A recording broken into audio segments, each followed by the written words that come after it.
as growers get close to putting spring wheat in Western Canada and the Northern Plains, I had a chance to catch up with Chip Flory, the host of Agritalk, to talk about some of the opportunities potentially in that market going forward. Wheat. Now, Yeah. this is an interesting one too, because I was looking at the September chart this morning, and boy, it's really kind of floated recently between that 8 and 9, and touched 9, but didn't quite get to 8. It tried back in about I think 8 3/4. So, what do we make of this spring wheat market? The spring wheat market is as much up in the air as anything else. You talk about a market that's got to get all intended acres planted. You better be looking at spring wheat.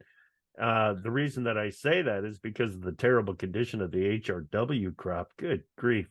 28% graded good to excellent, 36% rated poor to very poor. That's the general numbers. But when you look at some of the conditions up in Kansas and the HRW acres in general, these crop ratings are historically low, historically bad, and we've got to find a way to replace some of that production that's going to be lost in HRW, and spring wheat's the best way to replace it.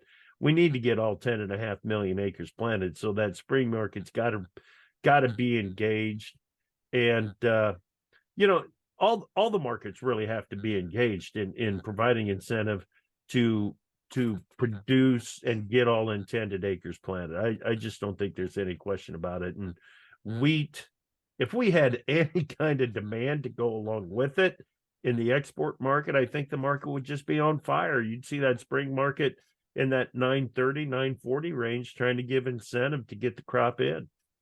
Yeah, well, that's the positive, though. There's something to look forward to there, definitely on that spring wheat market. It's gonna be music to the ears of a lot of our viewers and listeners in Western Canada and in the Northern Plains for sure. Finish up with the Ukraine-Russia grain deal. What do we make of this? Because everybody I talk to seems to have some sort of different opinion on the significance. We're hearing Russia may, decide to even pull out of the one that they just negotiated. That was a 60-day deal.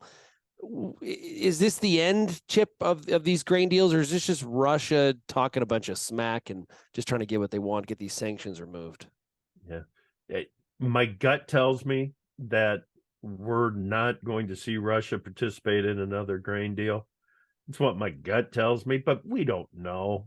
Nobody knows what Putin is going to do. That's one of the reasons that the wheat market is kind of, as the anxiety level is as high as it is. And corn as well, because I just find it more than coincidental that Chinese President Xi visits Moscow, and after he leaves Moscow, we start hearing a different rhetoric coming out of Putin and Russia about this grain deal. And it just seems to me that without officially announcing that Russia and China have come to some sort of a trade agreement on grain, we haven't seen any official announcement, but it seems like they've come to some kind of an agreement on grain coming out of Russia, and Russia will get it one way or another. If it had, unless Ukraine is successful in pushing troops out,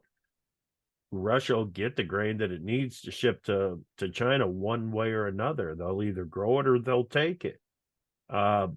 So that seems to be the direction that they're going on that. So the U.S., Canada, I would throw Australia into it, but we've got, it looks like a pretty quick transition from La Nina to Enso neutral to El Nino, and the potential of El Nino scares the heck out of the Australian producers, as it should. I mean, it could turn into a pretty tough growing season for them in short order. So can't really rely on Australia a lot to move grain into China, but if I had the absolute right answer to what Russia is going to do with grain flow out of the Black Sea, we'd be ahead of the game. That's for Yeah. sure. But Also, call your options broker. yeah, that's right. And we're starting to see countries like Poland, I think, was one. Bloomberg's been kind of on this story where they're, farmers are starting to get mad about some of the imports of some of the Ukrainian grain. That's got to be concerning for Ukraine from a sentiment standpoint, as they need support from Europe, their European allies, never mind the U.S. Yeah, and Kazakhstan has banned the import of Russian grain now.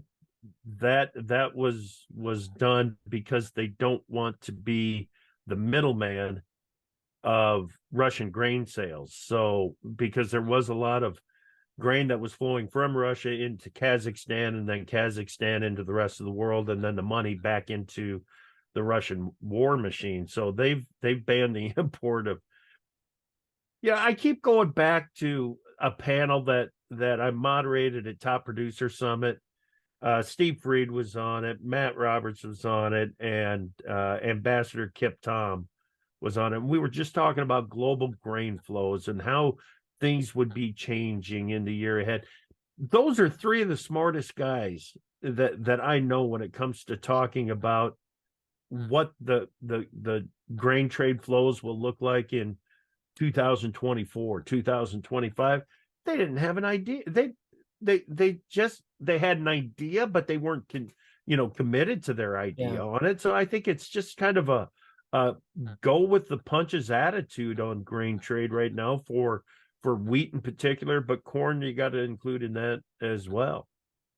Hey, Chip, this has been fantastic. Really appreciate it. Looking forward to chatting with you again on Friday on Agritalk, as we always do. Keep up the great work, bud. Absolutely. Thanks, Sean.